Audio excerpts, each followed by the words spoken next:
Coucou.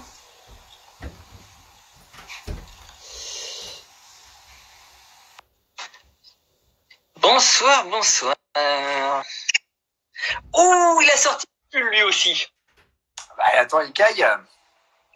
Ah là là là là là là, c'est fini les petites chemisettes là. Ah, c'est terminé, ouais. Ouais. Bon alors, comment il va là cette semaine? Il va très bien, il rentre de Chartres là. Donc, ça ouais, j'ai vu les stories. Ah oui. Bien mangé. Ouais, j'ai vu que tu avais pris un petit burger avec des frites. Yes. Ouais. Et puis allez, pourquoi? C'était pour le fun, non, on avait envie de faire un week-end, donc du coup, on est allé à Chartres. C'était l'occasion. Oh, les beaux gosses, quoi. Bon, alors on va parler de quoi ce soir? De Plus belle la vie. Yes, trop cool. J'ai plein de choses à dire. Allez. On va parler de La Momie, la saga. Ouh, c'est flippant. Alors, je sais pas de ton côté, mais du coup, alors on va parler de la momie de 1932 parce qu'on l'a vu. Malheureusement, les suites, on n'a pas pu les voir. Enfin, moi, en tout cas, j'ai pas pu les voir. Je les ai pas trouvées. Moi non plus. Et j'ai pas reçu le coffret de Elephant Film qui devait m'envoyer le coffret cette semaine. Je l'ai pas encore reçu. Donc, on va parler de celui de 1932. Et puis, on enchaînera direct avec la saga de Sommers. Et puis, l'unique Tom Cruise, qui est un chef-d'œuvre. Alors non, c'est plus qu'un chef-d'œuvre. C'est juste magnifique. Voilà, c'est plus qu'un chef-d'œuvre. Là, à ce stade-là, c'est waouh. Bah ouais, c'est clair. Et donc, j'ai sorti mon petit... Ah mais attends, tu sors ça, toi? Ah, attends, ne quitte pas. Le Steelbook de la momie avec Brendan Fraser. Ah. Regardez comme il est beau.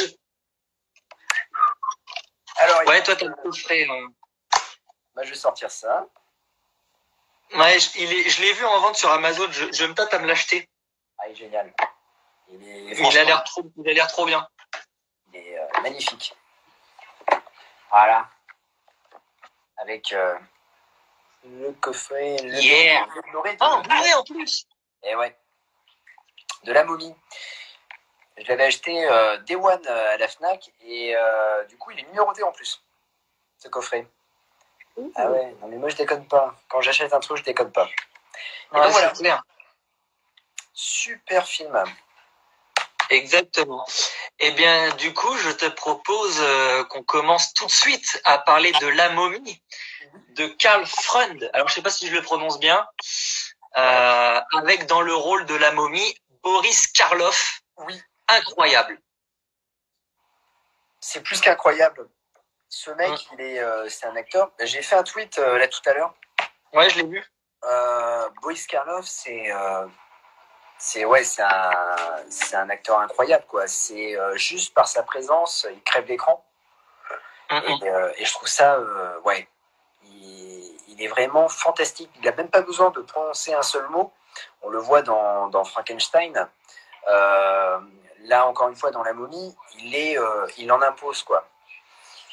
Et juste son regard glace le sang. Il a un regard, c'est vrai, qui est assez terrifiant. Et quand il arrive, tu sais, chez les deux archéologues, là, il est en forme humaine.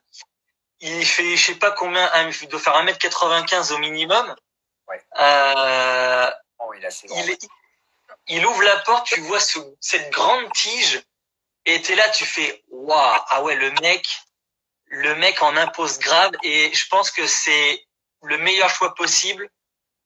À cette époque-là, en tout cas, en termes d'acteur, je crois que c'était le meilleur choix possible pour incarner la momie. Oui, parce qu'il se faisait la guéguerre avec Bela Lugosi, qui faisait Dracula à la même époque. Et du coup, ouais, tu as fortement raison. En fait, c'était Boris Karloff. Boris Karloff devait interpréter la momie parce qu'il est incroyable. Et en fait, il le fera qu'une seule fois, je crois, que la momie, puisqu'après, c'est Lon Chaney Jr., celui qui faisait le loup-garou, qui reprendra le rôle pour les suites. Et sauf pour le dernier, les Denis Go et la momie, ce n'est pas Lon Chaney, je sais plus qui fait la momie pour celui-ci. Mais le Boris Karloff, je suis en train de regarder en même temps là, et il a joué dans beaucoup de films d'Universal Monsters. Il a fait Dr. Jekyll et Mr. Hyde, il a fait Frankenstein, La Momie. C'était l'époque, ils voulaient ça. Il y a Bela Lugosi a joué Frankenstein aussi. C'était des acteurs avec. En fait, pour moi, c'était le trio. Il y avait Lon Chaney Jr., il y avait Boris Karloff et Bela Lugosi. C'était les trois qu'on retrouvait finalement dans différents films d'Universal Monsters. Alors moi j'étais agréablement surpris par la momie de 1932, du coup le premier. Et ce qui est assez marrant d'ailleurs, et là on peut commencer à faire des comparaisons, c'est que sur la momie de Stephen Sommers qui est sortie en 99, ils ont gardé le même fil conducteur avec la momie qui veut ressusciter sa bien-aimée Enang Sunamun. Et ça, j'ai trouvé ça incroyable que Sommers garde ce fil conducteur, et en même temps, c'est ce qui donne toute l'humanité à la fois à la momie de 32 et à la momie de Stephen Sommers. Je sais pas ce que t'en penses. Oui, tout à fait, mais de toute façon, il le fallait, puisque en fait, quand Universal relance la momie, il fallait garder cette idée, il fallait garder cette ligne conductrice, et même dans l'esprit, le tout début de la momie de Stephen Sommers garde un peu le même esprit de la momie de 1932. Et c'est ça qui fait la force du film de Stephen Sommers. On parlera, cette force-là, elle se perd dans les différents épisodes après de la momie, des suites finalement, et se perd totalement dans ce chef-d'œuvre signé Alex Kurtzman. Ah ouais, on va y aller par étapes, mais c'est vrai que en fait, le problème de la momie de Kurtzman, c'est qu'en fait, son introduction est ratée, et on n'a aucune empathie pour sa momie, parce qu'elle n'a, à part le fait qu'elle veuille accéder, en fait, la momie de 32 et la momie de Sommers, en fait, c'est une histoire d'amour. Oui, non, c'est sûr. Ouais. Tu vois, et c'est ça qui rend le personnage d'Imhotep vraiment, comment dire, empathique. C'est que lui, c'est pas pour la domination du monde qu'il fait ça. Alors que chez Kurtzman, c'est ça, c'est juste que la nana, elle veut récupérer le trône, elle veut devenir reine d'Égypte et conquérir le monde, quoi. Et cet aspect-là, c'est déjà vu, on le voit déjà plein de fois dans des films d'espionnage ou quoi, des mecs qui veulent conquérir le monde, détruire le monde, et ça n'apporte rien en fait. Et il y a pas d'humanité à la fois dans son personnage et dans son film. Non, il y a rien du tout. Et puis c'est un Tom Cruise movie, quoi. Donc en fait, c'est Tom Cruise, quoi, qui comment dire, comment on peut dire. En fait, c'est pas la momie. Ils auraient pas dû l'appeler la momie. Ils auraient dû l'appeler Tom Cruise. Donc voilà, c'est pas terrible. C'est vraiment non. On en parlera, mais il est nul à chier, ouais. C'est vraiment une bonne daubasse, quoi, qu'ils ont sorti, ouais. Puis bon, la momie de Tom Cruise, il y a un autre problème, et on va en parler de ça. Il y a l'autre problème, c'était qu'ils voulaient mettre en place le Universal Monsters. Oui, ça, on reviendra dessus, ouais.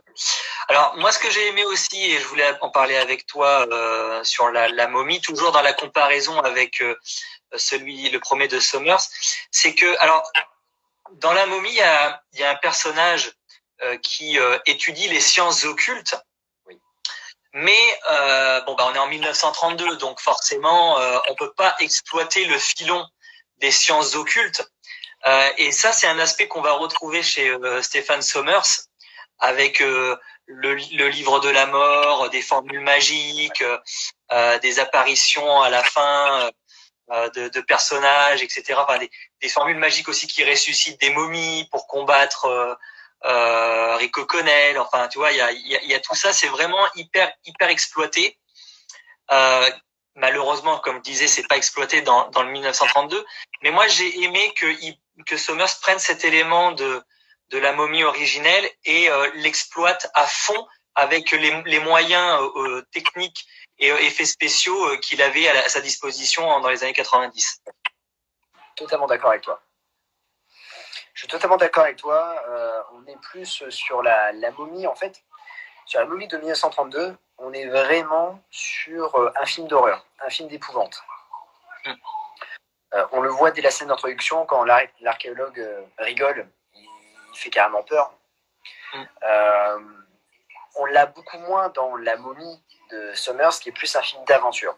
Bien qu'il soit un peu d'épouvante, puisque la scène d'embaumement est quand même effrayante, mais on est plus sur un film du style Indiana Jones. Disons que je pense aussi que c'est... moi, je me souviens que quand j'ai découvert La momie, que j'étais très très jeune, pour un garçon de 8-9 ans, ça peut quand même être assez effrayant. Parce qu'il y a des scènes quand même qui sont dures, avec les scarabées qui montent dans le corps, etc. Aujourd'hui, ça nous fait plus flipper parce qu'on est habitué. Mais quand on est jeune garçon, je me mets à la place moi, je l'ai vécu, donc je me mets à la place d'un jeune. C'est quand même assez terrifiant. Mais t'as raison, c'est plus un film d'aventure à la Indiana Jones. Et justement, c'est ça aussi qui fait sa force, c'est que c'est aussi un film archéologique finalement. C'est ça, mais totalement, ouais. Totalement, ouais. Et c'est marrant que tu dis ça, parce que moi, je suis allé voir au cinéma. Je l'ai vu au cinéma, La momie de Stephen Sommers. Et c'est vrai que il n'y avait pas beaucoup d'enfants dans la salle. Je me souviens, il n'y avait pas beaucoup d'enfants. J'étais un des seuls enfants à voir ce film. Et c'est vrai que la première scène, la scène d'introduction, m'avait foutu la trouille, ouais. Ouais, elle est effrayante. Alors, il y a un autre truc que j'ai beaucoup aimé dans La momie, c'est la fin. Quand elle appelle Isis pour l'aider justement à vaincre la momie.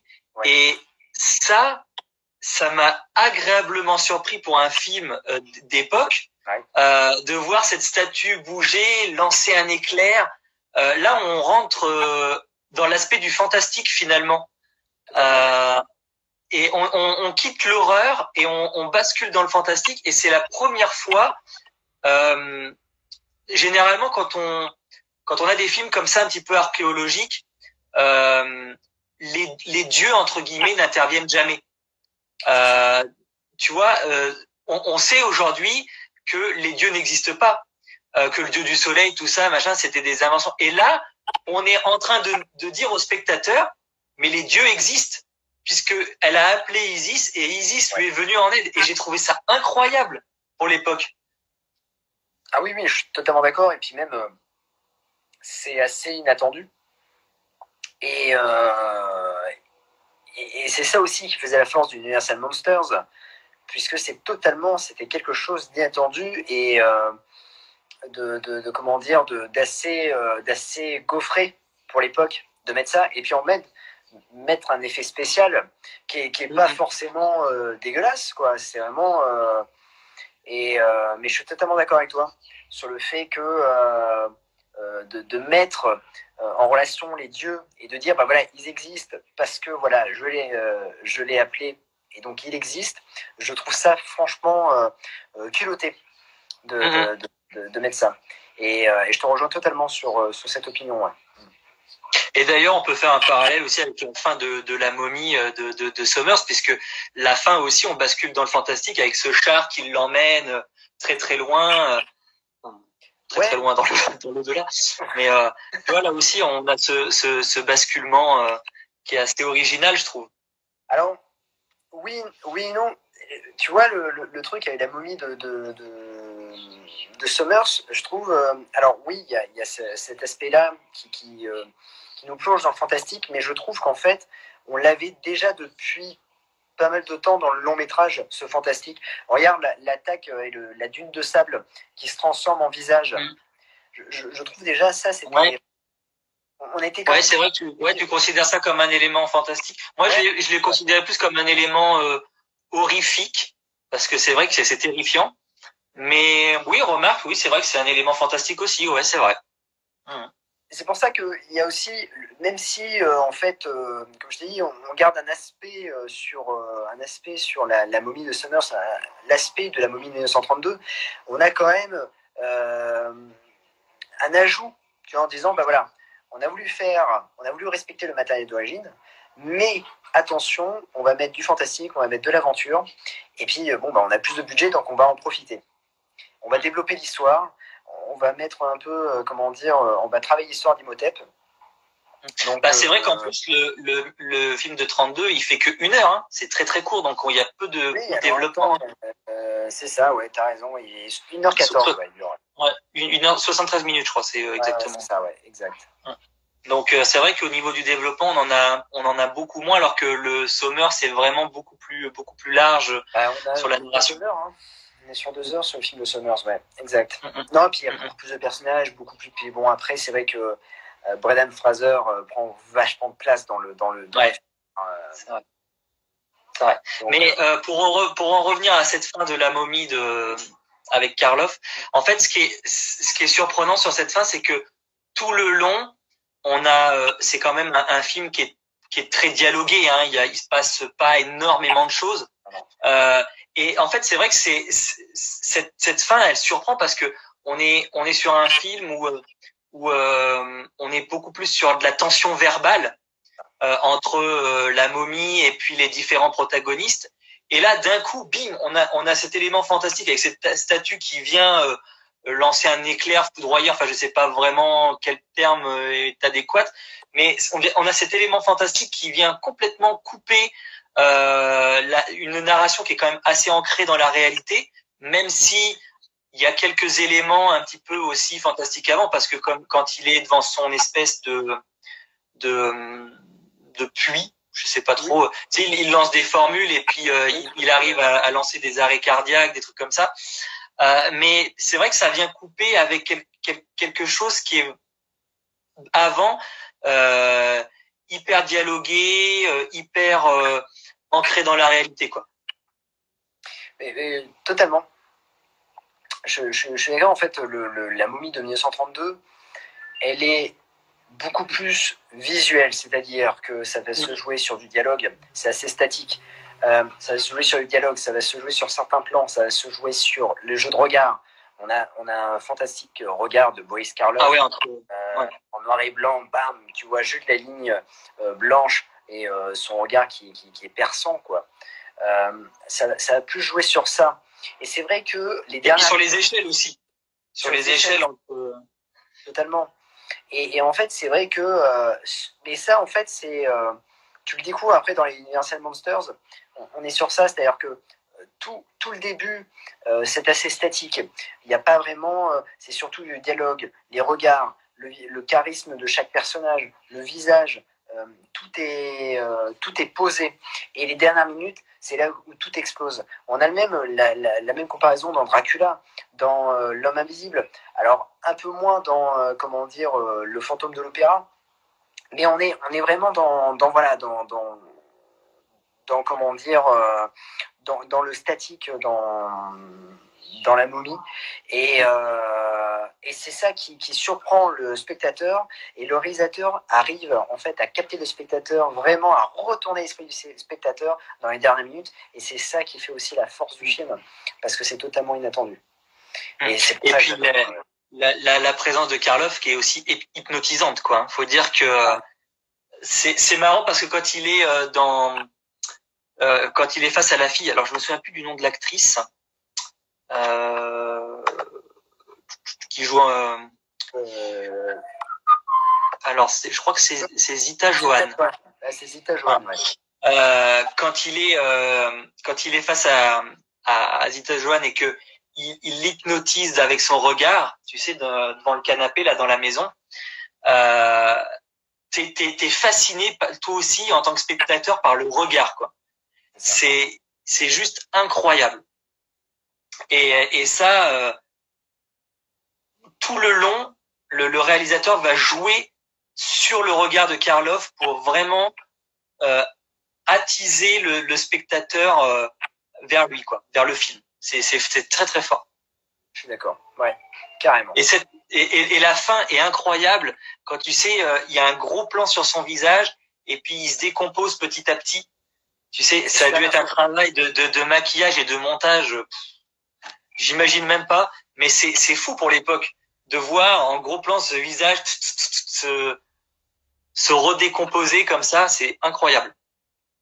Ah, mais il y a Ce un plan vrai est travail, magnifique. hein. C'est ça aussi qui est impressionnant par rapport à certains films de maintenant. C'est que en fait, c'était le début du cinéma parlant.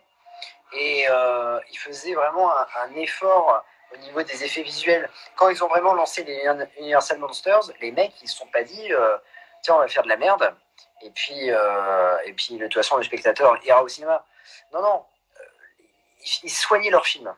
Ils soignaient leur film, et la momie en est la preuve. Mais il n'y a pas que la momie, en fait. Tu as Dracula, tu as Frankenstein, et vraiment,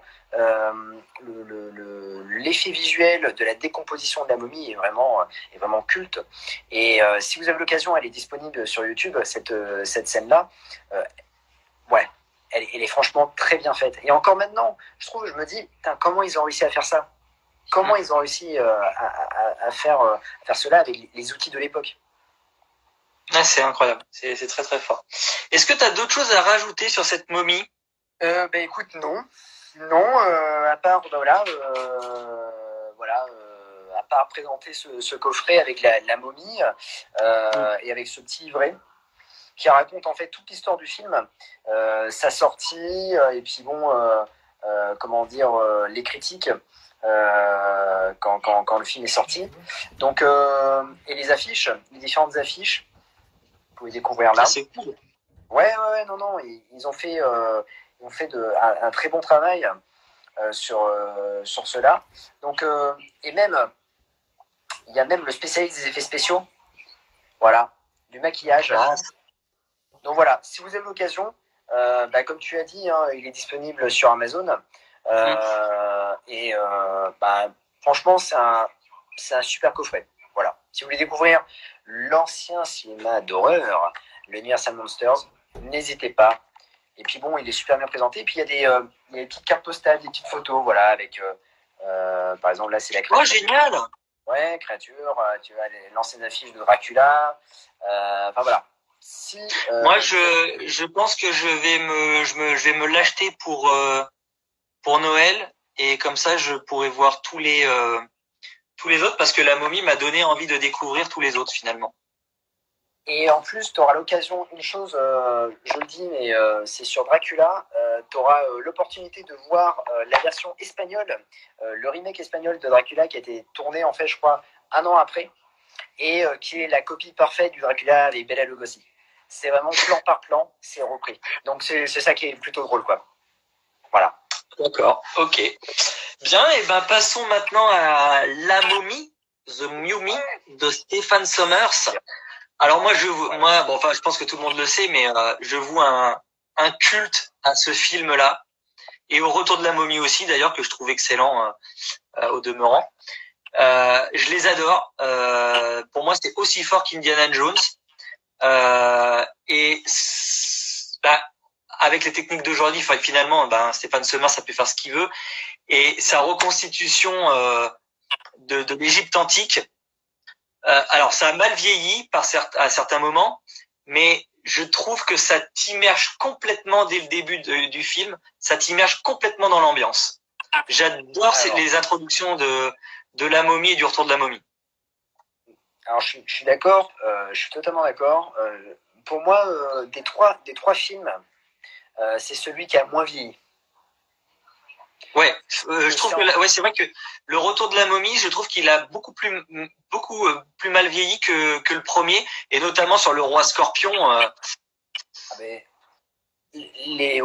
reviendra sur le fameux effet spécial avec l'intervention du roi Scorpion, qui est une catastrophe.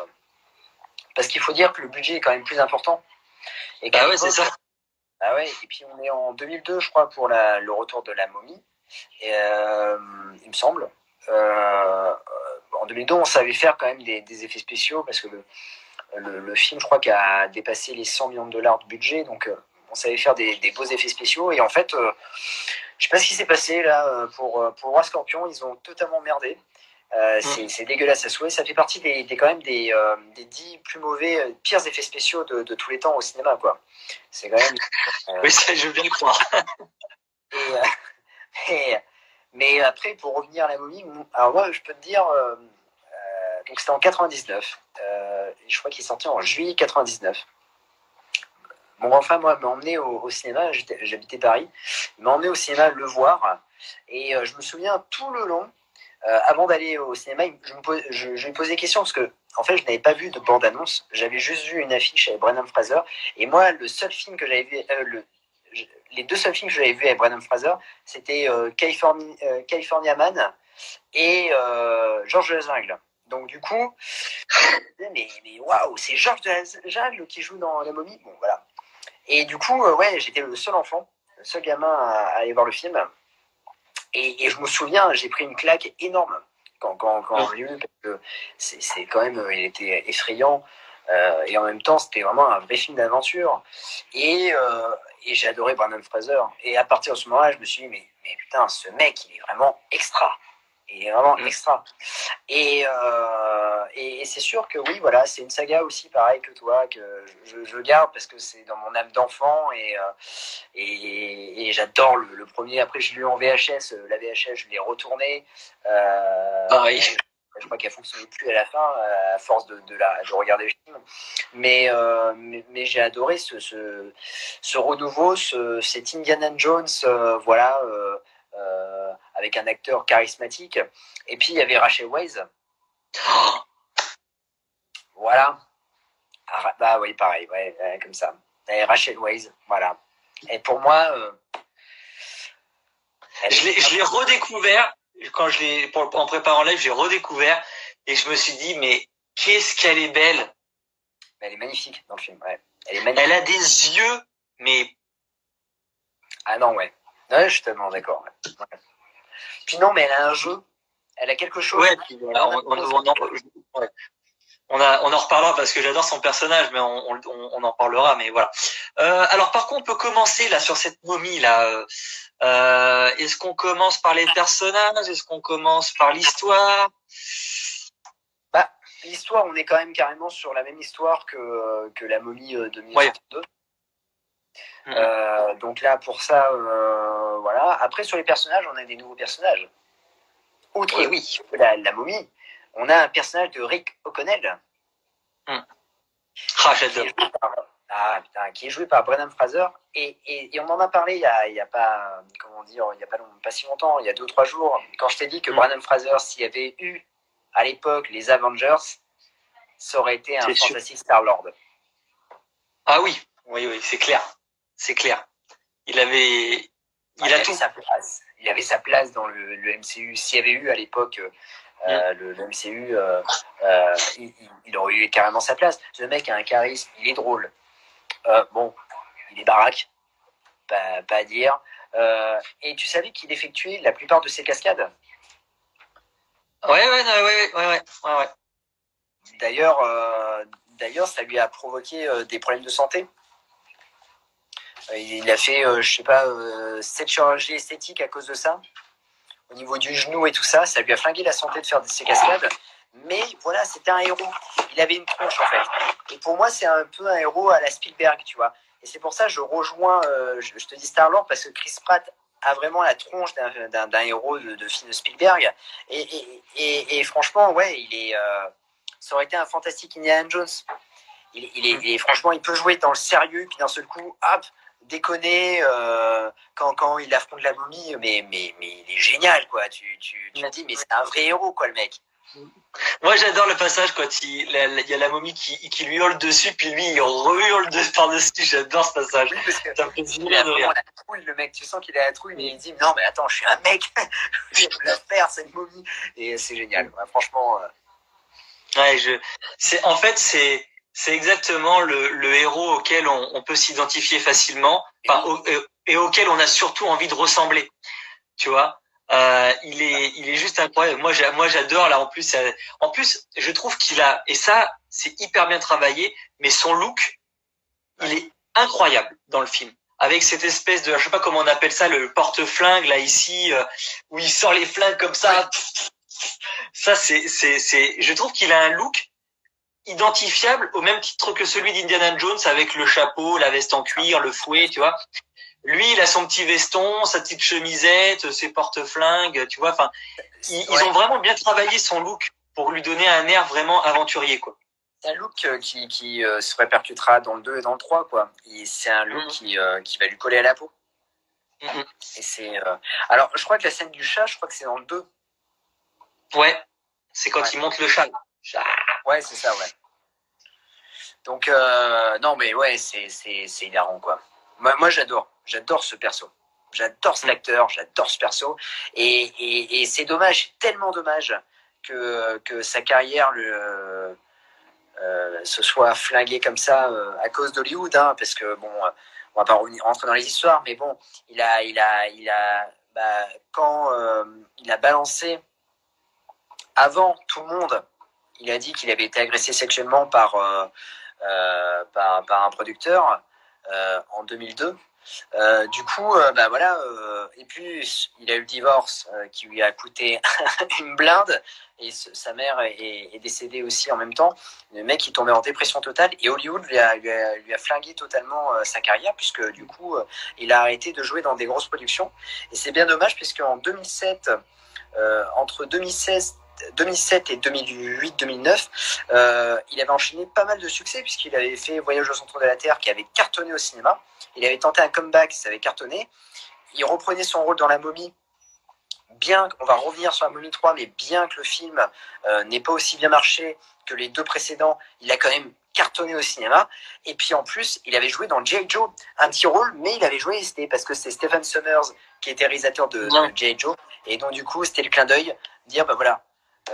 Donc il joue un petit rôle, et puis depuis on le voit maintenant dans Doom Patrol. Ouais, alors moi tu vois, voilà, ouais, c'est ça. C'est qu'il a il fait beaucoup de séries télé en ce moment. Oui. Il en a fait 2 qui cartonnent. Alors je me souviens plus parce que je la regarde pas, mais je sais qu'il en joue actuellement une où il cartonne. Et il y a Doom Patrol. Et dans Doom Patrol, il est exceptionnel, quoi. Alors on le voit sous son costume, malheureusement, mais c'est un super personnage. C'est un super personnage. Et je pense que ça va peut-être, espérons-le, lui redonner un peu de valeur à Hollywood. J'espère. Après, c'est vrai que aussi, s'il veut revenir après dans des rôles un peu comme il faisait à l'époque, il va devoir reprendre la gonflette pour retrouver son corps de l'époque finalement. Attends, je regarde juste, c'est quoi la série dans laquelle... Ouais, en plus il est jeune, il a que 51 ans. Hein. Non, mais oui, mais il a encore une possibilité de comeback. Hein. Ouais, non, mais grave. Je regarde la série, ce que c'est. Et il a joué dans Cœur d'encre aussi, c'est vrai, il était pas mauvais dedans. Alors, il y a Doom Patrol, effectivement, et je crois que c'est... J'ai vu le reportage de Charlotte Bloom, qui avait fait un reportage sur lui. Ouais. Il me semble que c'est Condor, la série. D'accord. Alors moi honnêtement, je pensais qu'il avait fait qu'il jouait que dans Doom Patrol, mais bon.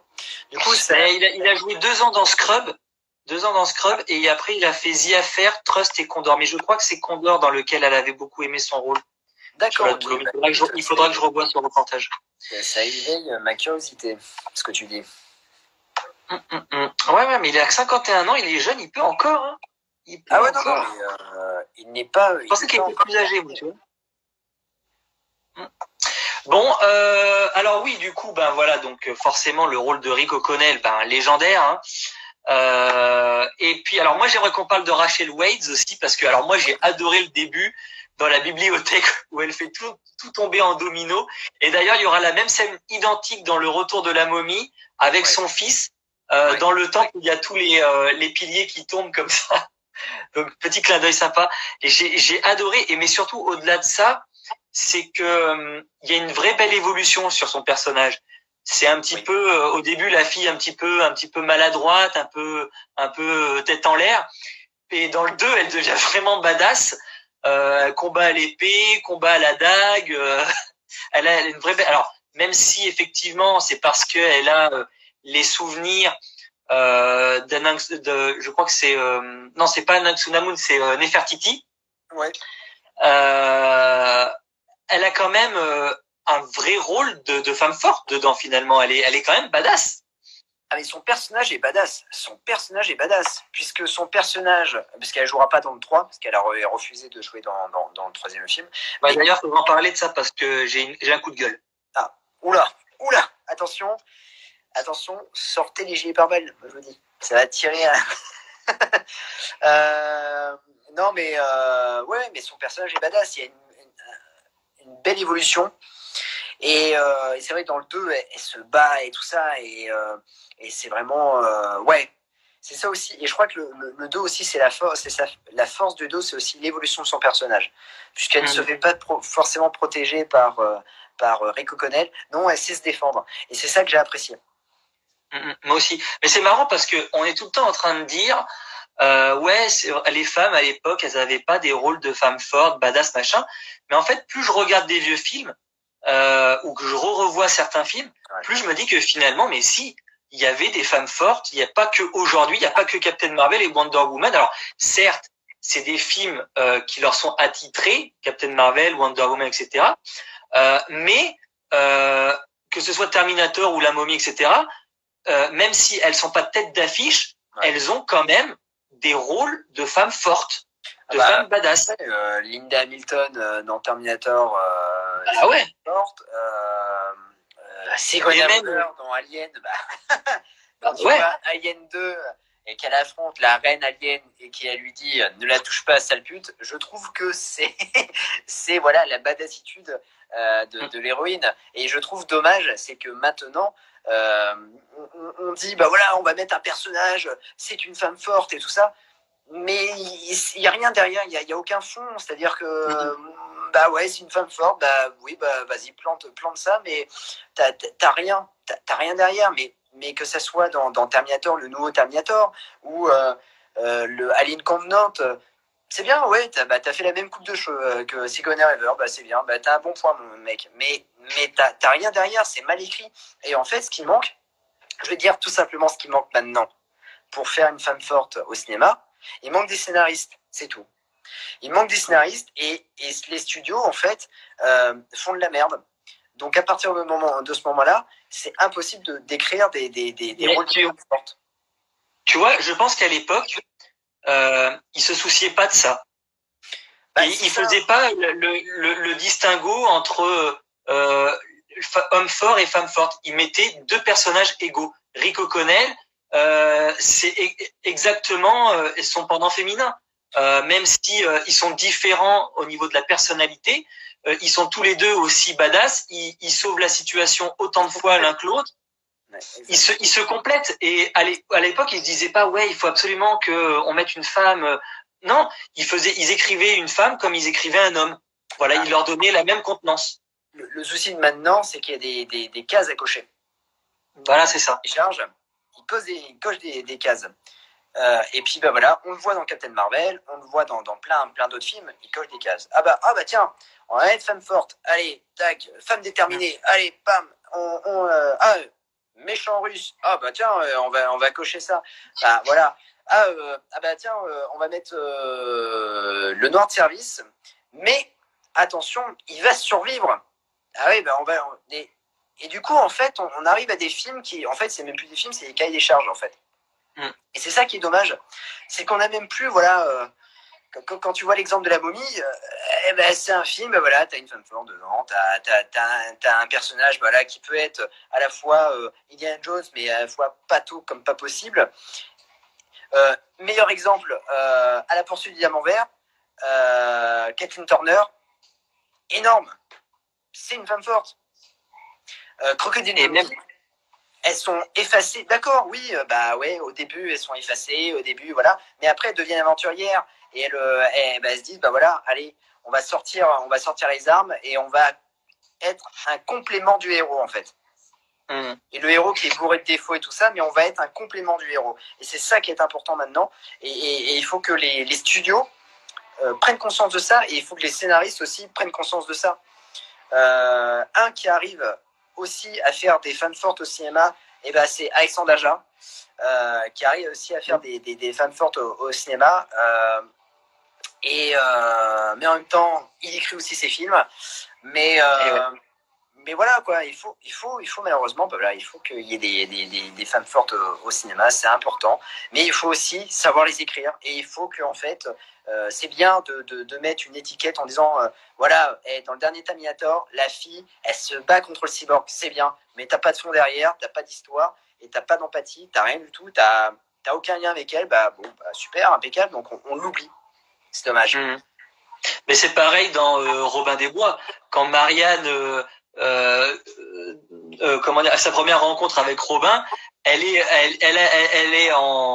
a une épée, elle se bat contre lui, elle va se battre quoi, tu vois, c'est pas la femme en détresse, etc. machin. Et c'est ça que j'apprécie aussi dans ces films dans des années 90, c'est que les femmes finalement elles ont un rôle, elles sont pas tête d'affiche certes, mais elles ont un rôle qui n'est pas négligeable et elles sont indépendantes et fortes. Voilà. Best exemple, L'Arme Fatale 3, Lorna Cole. Voilà. Ah oui, on en parlait, c'est vrai. Voilà, mais non, mais voilà. C'est comme dans le passage dans le garage où elle dit je m'en occupe, c'est énorme. Oui. Et l'autre il dit c'est ma nana, elle les expose tous un par un, mais voilà, son rôle est écrit, elle crève l'écran. Ils mettent un personnage qui est une actrice qui est charismatique. Il y a un fond derrière, c'est bien écrit. Et puis elle est pas là pour dire juste bah je suis badass. Maintenant il y a d'autres choses. Moi je préfère des films où certes les têtes d'affiche sont masculins, mais à l'intérieur on a des femmes indépendantes, fortes et bien écrites, plutôt que des Captain Marvel où les femmes sont à l'honneur, mais c'est une catastrophe quoi. Bah, voilà. C'est vide, hein. C'est vide. Malheureusement, voilà, c'est comme ça. C'est un cahier des charges. C'est ça. Bon, donc du coup, Rachel Weisz, on est d'accord. Super actrice, super personnage, belle évolution, et puis elle a des yeux magnifiques. Je valide. Ok. Alors, on peut parler du personnage d'Imhotep maintenant. Et oui. Comme je disais tout à l'heure, moi, je trouve je trouve que l'acteur déjà il est incroyable. Alors il est pas aussi c'est un autre style que Boris Karloff. Ouais. Il est plus petit, plus imposant, mais avec son crâne rasé quand même voilà, on sent qu'il y a une menace derrière.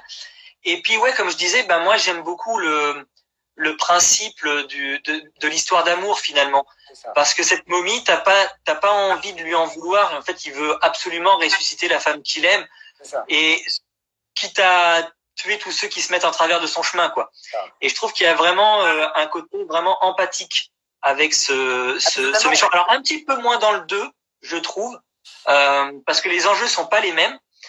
Mais dans le 1, en tout cas, je trouve que c'est un super bon méchant et qui est aussi, là encore une fois, super bien écrit, quoi.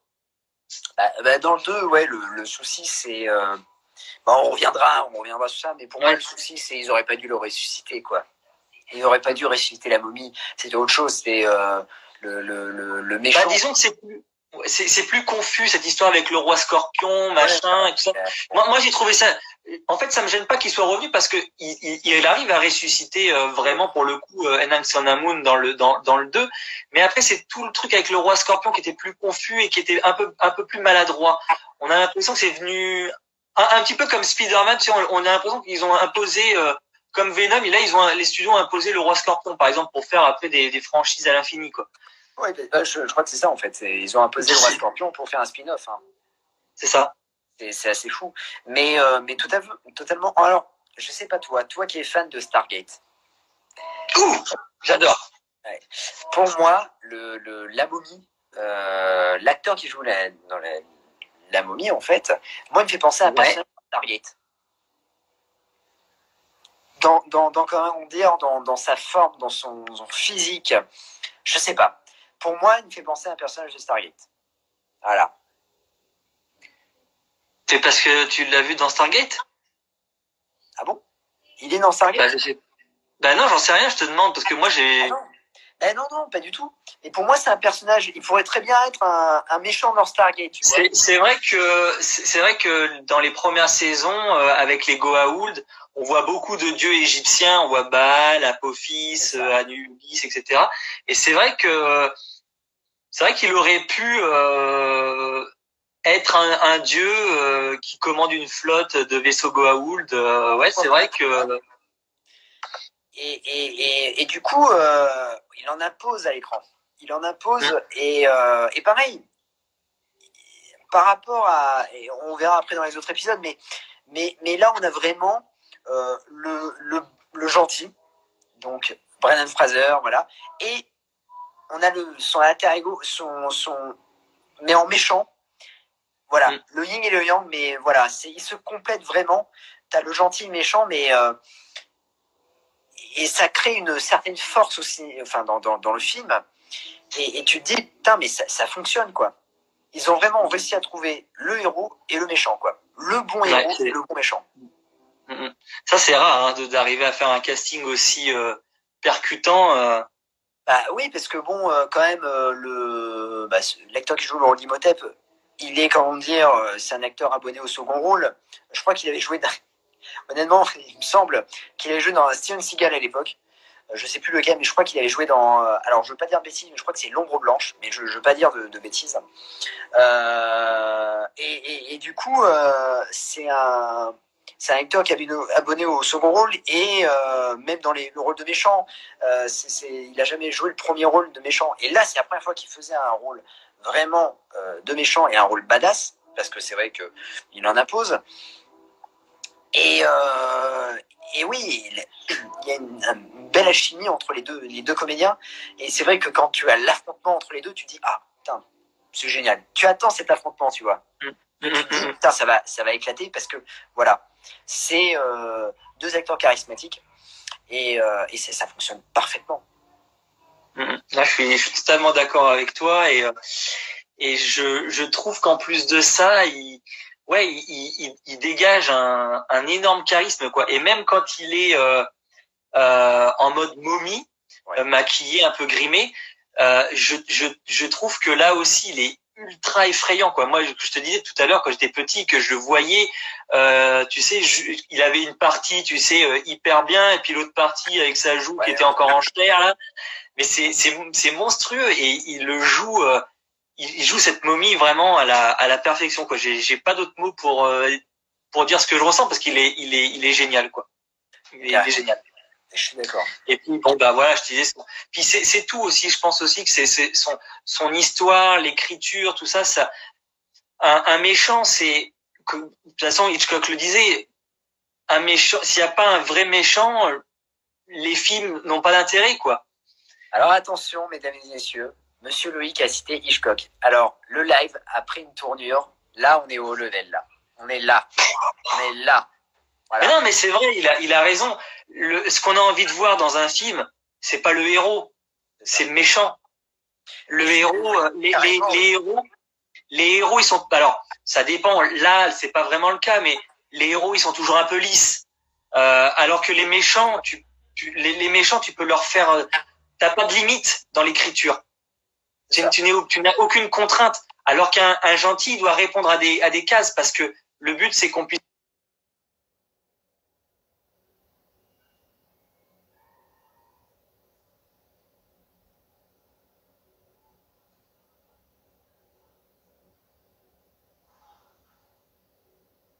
Bug.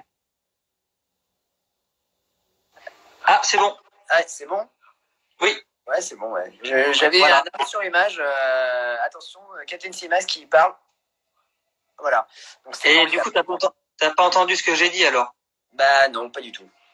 Bah, en gros, alors pour synthétiser la chose, je disais que le gentil, il était toujours un peu lisse parce qu'il devait répondre à certaines cases et que le spectateur devait rapidement s'identifier à lui et que le méchant, tu pouvais lui faire dire tout ce que tu voulais, lui faire faire ce que tu voulais, t'avais pas de limite puisque le but c'est pas qu'on s'identifie au méchant mais au héros. Donc, et puis tu peux les rendre beaucoup plus ambigus, c'est toujours ce qui est intéressant. Tout à fait. Ah ben en fait, voilà. Finalement, j'avais totalement écouté ce que tu avais dit. Bah, en fait, ok, bon, formidable. Voilà. Alors moi, il y a un truc que j'adore dans les deux momies, et on l'a un peu évoqué au début, c'est les reconstitutions de l'Égypte antique. Ouais. Et ces longues intros. Alors moi, je suis un fan de l'Égypte. J'adore cette civilisation et j'adore avoir des reconstitutions comme ça. elles sont super belles. Alors ça a vieilli bien sûr, mais je trouve qu'elles sont toujours aussi belles. Ça t'immerge complètement dès le début du film dans l'ambiance. Et puis qu'est-ce que je voulais dire d'autre? Bah c'est tout, je crois. Mais c'est déjà pas mal ce que tu dis. C'est même très beau. Ouais. Non, mais t'as totalement raison en fait. La reconstitution. Ah si, voilà. je trouve que, excuse-moi, la voix off, qui introduit, elle est géniale. Mais grave. Non, je suis totalement d'accord avec toi.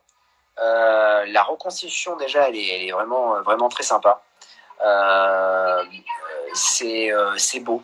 Voilà, non, les décors sont super, sont somptueux. Même le CGI ne se voit pas des masses. Donc c'est ça qui est beau.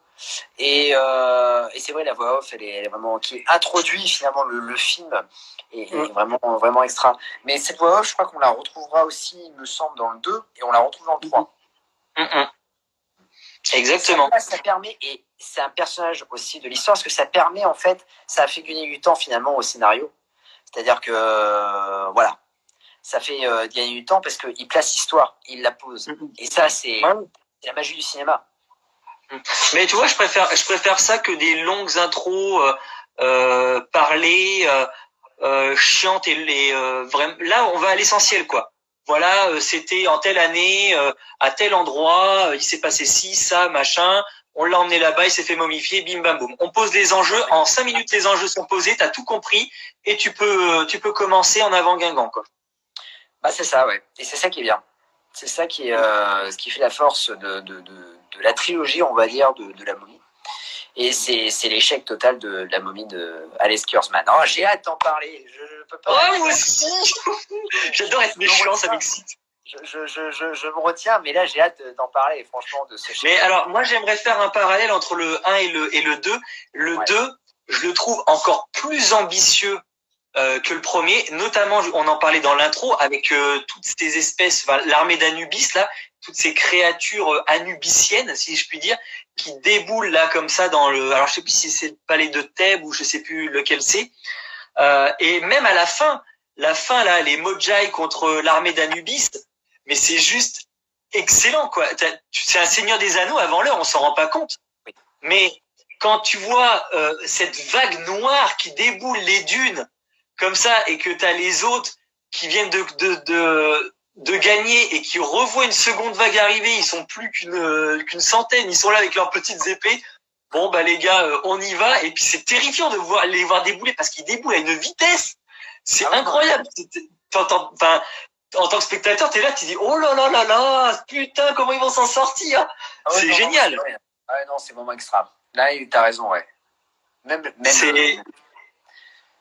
même, enfin, comment dire, visuellement, ça pète, quoi. Visuellement, déjà, ça pète, quoi. Je pense qu'ils ont mis tout le budget là-dedans, c'est pour ça que le roi Scorpion est dégueulasse. On va revenir dessus parce que c'est vraiment, pour moi, celui-là, ça a été un traumatisme de voir ce roi Scorpion, quoi. Je me suis dit, mais il est vraiment dégueulasse, quoi. Il fait vraiment peur, ouais. Ah, le truc, c'est pas possible. C'est un personnage de PS2, ça, c'est ce qu'ils ont fait. Ouais. Mais le 2 est beaucoup plus ambitieux. Pourquoi? Parce que le 1 a cartonné. C'est pour ça. Oui, bien sûr. Le budget est plus imposant, voilà. Mais le 2, ils se sont complètement lâchés dans la mise en scène. Hein. Il y a des scènes qui sont incroyables. Il y a celle-là, l'introduction, la scène où ils sont dans la montgolfière là avec l'espèce de, enfin tu sais quand il invoque la vague là gigantesque là, c'est incroyable ça. Mais même en fait, j'ai envie de te dire, le 2, et c'est ça le problème aussi du film, c'est qu'en fait, ils ont voulu trop en faire. Ils se sont dit, le 1, mais c'est marché. Ça avait marché. Certes, mais c'est quand même un gros kiff quand même. Non, mais c'est un gros kiff, c'est spectaculaire, attention. Mais parce que tu vois, comme je disais tout à l'heure, bon, ok, c'est un peu maladroit, c'est mal ficelé cette histoire avec du Scorpion, mais c'est une vraie aventure et t'en prends plein les yeux, quoi. Et puis t'as une bataille finale qui est quand même grandiose, quoi. Tu verras ça que quelques années plus tard dans le Seigneur des Anneaux, quoi. T'en verras plus avant longtemps, quoi. Non, et je vais te dire, ils sont pas sortis en même temps, non. Non, je crois que à l'époque de la Momie 2, c'était les 2 tours qui sortaient c'était... Ouais, je crois que c'est ça. Ouais, les 2 tours sont sortis en Ouais. même temps que Ah, t'as bien peut-être si Avatar, qui est peut-être... Ah bah non, Avatar, c'était quand déjà? 2007, 2008. 2008, ouais, donc tu vois... ouais, donc c'est quand même précurseur, Non, quand même, mine de 2009, rien. 2009, 2009. Mm. Le film a 11 ans, ouais. Ouais. 2009. Donc c'est précurseur. Ouais, non, mais je suis totalement d'accord. Mais je crois qu'on a aussi cette bataille-là. Alors, il faut que un jour, peut-être, on fera un live sur ça. Mais sur Evil Dead 3, l'Armée des Ténèbres, on a un peu aussi ce genre de bataille. Ah, j'ai pas vu, moi, ça. J'ai pas vu les Evil Dead. Je sais, c'est grave, mais bon. Je ne t'en veux pas. Tu as cité Hitchcock. Tu as gagné plein de points aujourd'hui. Mais tu sais, Hitchcock, j'ai un souvenir énorme avec ma grand-mère. Ça compte beaucoup. Ah ouais. Si tu m'entends, Hitch. Tu parles bien de Hitchcock, pas de Will Smith. Parce qu'il avait fait Hitch aussi. Non, quand tu dis Hitch. Ah, expert en séduction. Ouais. Oh. Voilà. C'était la seule blague de la soirée du Jason. Hein. Et je me calme un peu. C'est une blague de cinéphile, hein, de toute façon. Hein. C'est pas... Voilà. C'est une blague de petit bousier. Voilà, c'est tout. C'est ça. Alors, le 2, pour en revenir au 2, moi, ce que j'adore aussi, outre son aspect fantastique, action, etc., grand spectacle, je trouve que l'introduction du gamin est géniale. Bah, c'est ça qu'il fallait, en fait. Le gamin, en fait, c'est l'élément. Il forme un super duo avec l'oncle Jonathan. Parce qu'on a oublié de parler de Jonathan. Ah, c'est vrai. Qui est quand même un élément, c'est le gaffeur. C'est le gaffeur, ouais. en même temps, il veut devenir riche et tout ça. Enfin, voilà. Et il est vraiment formidable. D'ailleurs, il est aussi dans 4 nages à l'enterrement. Donc, si vous avez l'occasion, en même temps de regarder le film, il est franchement... Et d'ailleurs, ce qui est marrant, c'est que dans le film, on l'appelle jamais comme ça, mais son nom complet, c'est le docteur Allen Chamberlain. Comme Richard. Chamberlain. Donc là, voilà, petite référence historique, mais sympa quand même. Donc le gamin, extraordinaire. Oui, et moi, il me fait délirer quand il est dans toute la séquence là dans le train avec la momie et tout ça. Il me fait délirer. Il est comme son père, arrogant face à la momie. Il a la trouille, mais il sort toujours une petite vanne, tu sais, qui va te faire rigoler, quoi. Puis même avec, ce bracelet. Ouais, oui, c'est génial. Ça. Mais cette idée, mais elle est géniale. Elle est géniale. Et puis même d'avoir mis le gamin, je trouve que ça fait une force parce que tu dis, bah voilà, la famille est réunie. Et du coup, voilà, on va affronter la momie, mais tous ensemble. Et je trouve ça, c'est vraiment extra, quoi. D'avoir fait ça, ça fait passer le film pour un film d'aventure. Et familial. Un film d'aventure familial. Et ça, c'est beau. Voilà. Et moi, j'adore quand il est face à la momie dans le train qui lui dit « Mon père, il va vous botter les fesses. » Oui, J'adore cette réplique, elle me tue de rire à chaque fois. Mais il y en a plein. Alors, la séquence d'introduction... Alors, tiens, justement, on peut commencer à en parler de la momie de Kurtzman qui se passe à Londres. Dans le retour de la momie, le début se passe à Londres. Et je crois que tu as lu ma petite critique que j'ai fait sur Instagram et Twitter. C'est que Stephen Sommers, il arrive quand même à introduire et à donner vie à Londres, ce que n'arrive absolument pas à faire Kurtzman. L'introduction de la Retour de la momie 2 dans le conservatoire, là, dans le musée et dans la ville jusqu'au pont de la Tamise, cette séquence dans le bus est juste et dans le musée est incroyable. D'accord. Et alors là, j'ai hâte d'arriver à la momie avec Tom Cruise, franchement, parce que le film est totalement impersonnel et c'est quand même dégueulasse. Tout ce qui se passe à Londres et c'est nul. Non, c'est nul. Attends, là il reste 21 secondes, je vais relancer le live et on va reprendre sur cette introduction de la momie 2. Allez. À tout de suite, je relance direct. On parlait de l'introduction de la momie 2 à Londres. Ouais. Et du coup, on faisait un parallèle en même temps sur le film de la momie avec Tom Cruise. Oui. Et on disait que Stephen Sommers arrive mieux en quelques minutes à introduire et à donner vie à Londres que Kurtzman en 1 heure de film, ce qui est quand même assez assez incroyable. Et voilà, cette séquence au musée, puis dans le bus jusqu'au pont de la Tamise, la scène où il court, le pont se lève et il court comme ça sur la Tamise, c'est une scène mortelle aussi, ça j'adore. Ouais. Elle est géniale celle-là. Non, non. Et même la scène d'action dans le bus est super drôle quoi. Il y a des gags. Le film. C'est inventif quoi. Là où Kurtzman ne réussit pas, c'est qu'il est jamais inventif. Oui. Alors que Sommers, que tu sois dans le 1 ou le 2, c'est inventif quoi. Je veux dire au niveau de la mise en scène, il arrive toujours à mettre de l'épique et du comique en même temps.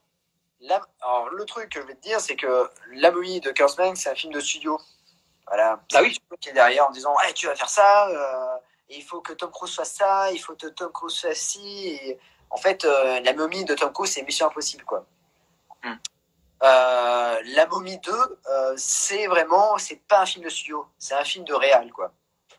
Et tu le vois, Stephen Sommers qui fait un film mais vraiment calibré, il maîtrise le sujet et c'est beau ce qu'il fait, c'est super. Moi j'adore le passage alors ce qui m'étonne c'est que ça va très vite hein, parce que il ressuscite Aung San Suu Kyi dès le début du film hein, quasiment hein, dans le conservatoire et ça je trouve ça génial parce que comme ça lui permet pendant tout le reste du film de pouvoir s'éclater avec ce couple, ses dilemmes et puis aussi d'affronter à la fois Rachel Weisz. Ouais. Donc ça, je trouve que l'introduction rapide, ça m'a pas trop gêné. Au début, quand j'étais petit, la première fois que je l'ai vu, je dis ça m'a un peu dérouté parce que je me suis dit ah ouais, pendant un film, il a pas réussi et là, au bout de 5 minutes, mais en même temps, ça permet au film de pouvoir décoller très très vite et de passer des étapes un peu ennuyeuses quoi. Et puis bon, le 2 dure plus longtemps aussi. Oui. C'est qu'il y a plus de choses qui raconter, donc c'est vrai que voilà, il enchaîne, il s'est dit on a posé les trucs dans le premier, on enchaîne dans le deuxième, et de toute façon, on va s'intéresser à autre chose ensuite. Donc c'est vrai que moi aussi, j'avais été un peu marqué quand je l'avais vu. Il faut dire que, alors, pour la petite anecdote, j'ai pas vu le 2 au cinéma, mais j'ai vu en fait Le Roi Scorpion avant de voir La Momie 2. Oh, quelle erreur! Ouais. Bah ouais, c'est une erreur. En fait, c'était un copain de mon père qui avait acheté la VHS du Roi Scorpion et il avait dit ah bah tiens regarde c'est bien pour les gamins et tout ça et donc j'avais regardé le Roi Scorpion et j'avais dit mais putain c'est quoi cette merde cette merde et du coup en fait j'avais vu La Momie 2 un peu plus tard ouais. D'accord. Et moi j'adore quand il est dans le musée et qu'il dit Rico Connell et c'est reparti. Ouais c'est ça. Non, mais... tout le monde. Mais rien que cette phrase. Elle annonce déjà le ton du film. Tu dis ouais, c'est reparti, on va prendre un gros kiff avec La Momie, quoi. Non mais c'est ça. Et moi, ce que j'adore, c'est que tu te dis putain, j'ai l'impression qu'il est hyper content de retrouver en fait son pire ennemi. Ouais. Je trouve ça c'est génial, quoi. Et génial, ouais. C'est reparti, quoi. J'adore. Franchement, c'est génial. Il y a après il y a plein de scènes épiques dans la montgolfière avec la grande vague qui fait comme ça. J'adore. Voilà, les scènes avec les Mojai aussi prennent beaucoup plus d'ampleur. Ça, j'aime beaucoup ça. Alors, je sais pas d'où est venue l'idée, mais je trouve ça super intéressant. Et c'est dommage que ce soit pas assez développé le fait qu'il ait la marque des Mojai et que finalement il est un peu un protecteur du monde, etc. Toute la partie où il dit qu'il est orphelin, etc. C'est dommage que ce soit pas plus développé ça dans le film. Ça, tu vois, c'est mon seul regret. C'est que les Mojai et cet aspect du film et son passé ne soient pas assez développés. Et c'est pour ça que quand le 3 ils sont partis sur une totale d'autre direction, je trouvais ça dommage parce que j'aurais préféré qu'il reste en Égypte avec un autre truc, mais tu vois que cet aspect-là soit plus développé. Bah oui, parce qu'il disparaît totalement, quoi.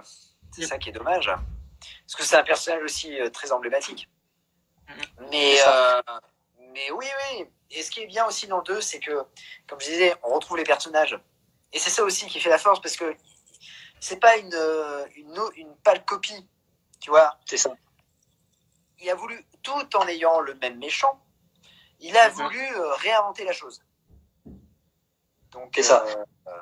Et puis, voilà. C'est intelligent d'avoir placé l'intrigue 9 ans après. Ça permet de se dire, ok, la momie, elle revient, mais c'est pas, elle revient 6 mois plus tard, quoi. Elle revient 9 ans après, parce qu'il y a cette descendante d'Aung San Suu Kyi qui arrive et qui commence à refaire des recherches, etc.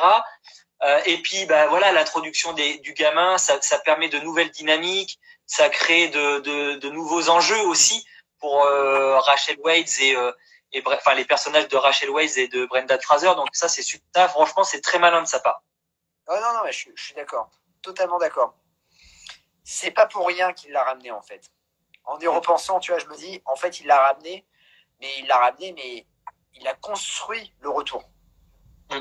Par rapport à certains méchants qui reviennent en disant ouais, je ne suis pas mort et tout ça. Non, là, il construit le retour, il place. Ouais, et puis surtout, comme je disais, le fait d'avoir ramené Aang Sun-Amun dès les 5 premières minutes du film, là aussi, ça permet une nouvelle dynamique et ça permet de voir l'évolution de leur relation, de voir à quel point ils se sont aimés, à quel point ils se sont manqués. Et cette fin, elle est terrible quand ils sont tous les deux accrochés au-dessus des enfers, je sais pas trop ce que c'est. Elle se barre comme ça, elle s'enfuit, elle le laisse, alors que Rachel Weisz vient sauver Brendan Fraser et lui, il a conscience, il se dit ben finalement j'ai fait tout ça pour elle, elle me lâche au dernier moment, il y a pas d'amour, alors que eux en face, ben ils s'aiment quoi qu'il arrive quoi. C'est ça, c'est terrible. C'est une scène qui est vraiment, et c'est pour ça que je dis que le personnage d'Imhotep, on ressent une certaine empathie pour lui parce que quand on voit cette scène, bah on est super triste pour lui quoi. Lui il a fait tout ça pour rien finalement. C'est ça ouais. Putain, le mec doit être deg quand même. Hein. non mais je suis d'accord. Je suis totalement d'accord. Cette scène finale est super triste et c'est là que tu te dis que Imhotep c'était quand même voilà. C'était un méchant mais on a vachement d'empathie pour lui. Même si on en a un peu moins dans le 2. On en a un peu moins dans le 2, mais cette scène, en fait, cette finale, tu te dis, bon, ok, le mec, en fait, il n'a pas eu de chance, quoi. C'est ça. Il a fait ça. Alors, il y a un autre personnage dont on n'a pas parlé et qui, dans le 2, pourtant, lui aussi offre des moments vraiment drôles, et notamment avec le petit. Alors, le petit, comment il s'appelle déjà? Ah oui, Alexander. Ouais, Alexander. C'est le personnage de Lochna qui est incarné par Adewale Akinooye Agbaje, le noir. Ouais, compris. Oui, tout à fait. Oui. Et lui, avec le petit, ils ont des moments quand il est dans les toilettes avec, j'arriverai pas à faire pipi, retourne-toi. J'adore, c'est trop drôle. Non, c'est un plus dans le film, ce personnage. Ouais. C'est un plus. C'est, tu vois, le petit, il s'entend super bien avec son oncle, il forme un duo formidable avec son oncle, mais il y a ce personnage-là aussi qui apporte quelque chose. Et c'est dommage, en fait, que, on en reparlera, mais qu'il n'y ait pas un personnage comme ceci dans le 3. Voilà. Ouais. Bah, en fait, dans le 3, c'est que, à part la momie, il n'y en a pas d'autres. À part la momie, Tom Cruise, la nana et puis son pote là qui apparaît en hallucination, je ne sais quoi là, bah il y a pas d'autres personnages. Alors que là, dans la momie, t'as forcément t'as Rick O'Connell, t'as Rachel Weisz qui incarne aussi Nefertiti, donc ça fait quand même 2 personnages. T'as la momie bien sûr, là dans le 1 t'as l'oncle, dans le 2 t'as le petit. Et puis t'as plein de personnages autour aussi, parce que t'as toute l'ambiance égyptienne qui est retracée, t'as le roi, t'as les servants, voilà, t'as du corps quoi au milieu, t'as de quoi alimenter quoi, puis t'as aussi l'aspect comique avec tous les petits gardes là, d'Imhotep, les chasseurs de trésors dans le 1 puis dans le 2, tu vois, qui apportent aussi de la concurrence entre l'équipe machin, t'as les Medjay, t'as une vraie mythologie qui est développée quoi. Dans la momie d'Alert Kurtzman, t'as aucune mythologie, on te dit voilà, le roi a eu un bébé, elle était pas contente, du coup elle pouvait plus être reine d'Égypte, du coup alors on sait pas pourquoi, alors au lieu de tuer le bébé, elle a commencé à partir dans des délires pour invoquer Seth, alors qu'il suffisait juste de tuer le gosse et de faire passer ça pour un accident. En fait, t'as la mythologie de Tom Cruise dans la momie, c'est tout. Bah oui, c'est ça. T'as Tom Cruise qui fait ses cascades en avion, en courant. Enfin, tu retrouves c'est Mission Impossible, quoi, comme tu disais tout à l'heure. C'est Impossible en Égypte. C'est ça. Une belle merde. Mais on en reparlera. J'ai hâte d'en parler. Franchement, écoute, est-ce que tu as d'autres choses à dire sur non, à part c'est une bonne suite. C'est une bonne suite, un peu inférieure au 1, parce que le 1, pour moi, reste quand même un film voilà, à part entière, original et tout ça. C'est vraiment un très bon film, une bonne surprise. Donc, l'effet de surprise en moins, mais c'est un excellent film d'aventure, parce qu'il arrive à mêler comédie, aventure et voilà, il y a plus de budget. Il y a plus. Petit problème au niveau des scénarios avec l'arrivée du Roi Scorpion, qui est pour moi très maladroit. Et puis, bon, l'effet spécial du Roi Scorpion qui est quand même dégueulasse. Allez voir tout de suite sur YouTube si vous avez l'occasion. Si vous n'avez pas vu le film La Momie 2, au moins regardez cet effet spécial qui est, alors là, de toute beauté, surtout quand tu as un film qui a coûté 100 millions. C'est une merde. En fait, c'est une démo d'un jeu de PS2, voilà. En fait, ils ont pris le visage de The Rock de son jeu quand il était catcheur, voilà, WWE à 1999, ils ont dit, franchement, on n'a pas de thune pour ça, on va coller le visage de The Rock, puis on va lui mettre, des pattes de scorpion et tout ça, et ça va faire l'affaire. Mais ouais, le mec, il a quand même la nuque longue, il a un look formidable. Et là, tu te dis, non mais sans déconner les mecs, vous faites des effets spéciaux de ouf tout au long du film, et là, vous faites un truc. Non mais ils auraient dû couper la scène, quoi, à la limite. C'est une catastrophe. Et surtout, alors après, il y a eu le Roi Scorpion. Regardez le Roi Scorpion au moins une fois, c'est une bonne comédie. Mais alors, s'il vous plaît, et je vais dire à Hollywood, franchement, arrêtez de produire des Rois Scorpions à foison. Maintenant, je crois qu'on en est au 6. Non mais sans déconner, au 6. Non mais arrêtez, c'est nul. L'acteur est pas du tout charismatique, il faut arrêter, quoi. Faut arrêter. Là, mais moi, moi, pour être très honnête, j'avais le 1, je crois, en cassette. Je l'ai regardé, mais j'en ai aucun souvenir. Mais ça m'avait tellement déçu que j'ai pas regardé ni le 2, ni le 3, ni le 4, et je sais même pas combien on est, je ne les ai pas regardés. J'en ai regardé aucun. Attends. Le 1, c'est un truc à gros budget. Le film a quand même bien marché, hein, attention. Hein. Le 2, ils ont foutu un acteur de Power Rangers dedans.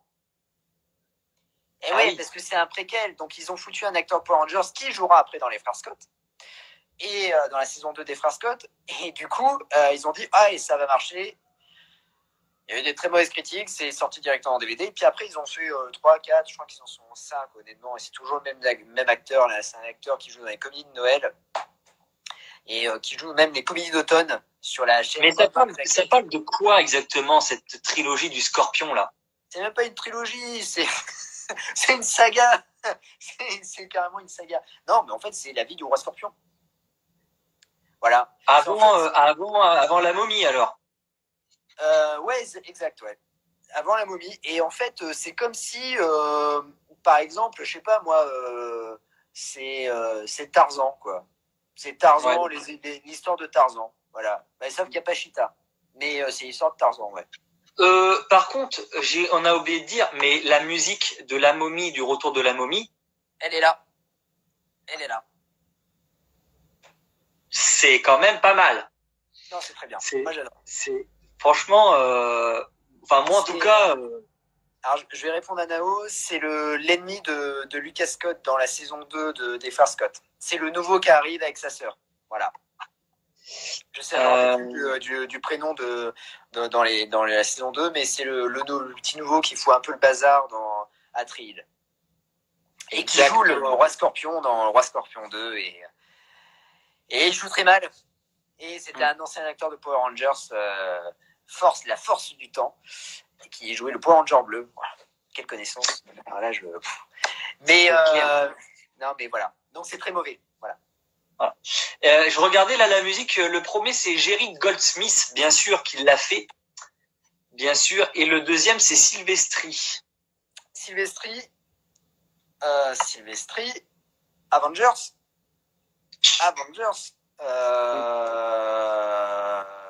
Ouais, Avengers. Je me demande s'il fait pas Avengers Age of Ultron aussi, Silvestri. Je crois que c'est Endgame qu'il a fait. Oui. J'adore d'ailleurs la musique qui s'appelle Portals et celle de la mort d'Iron Man. Je suis totalement d'accord. D'ailleurs, à une époque, quand le Endgame, même si j'ai détesté le film, c'était sur ma clé USB. C'était ces deux musiques que j'ai retenues.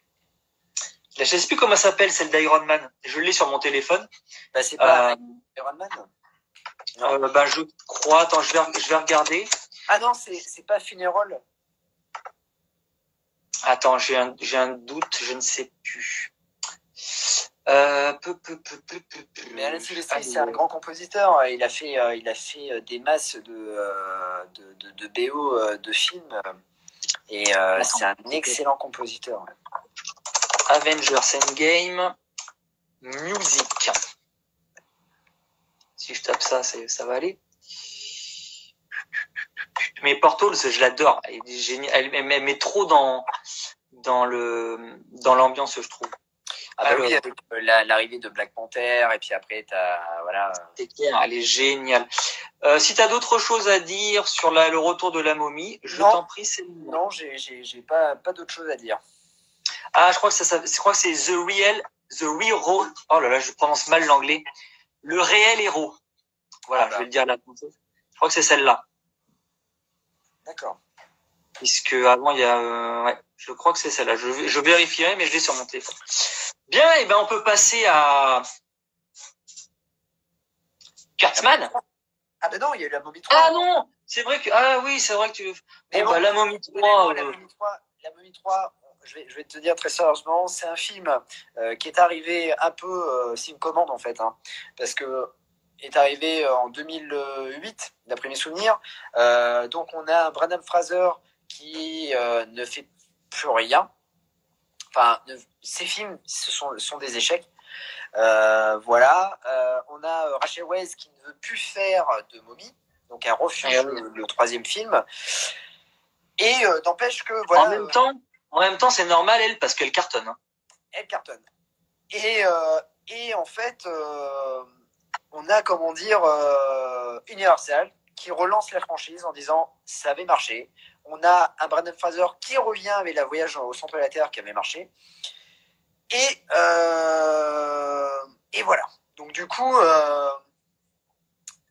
ils relancent la saga avec.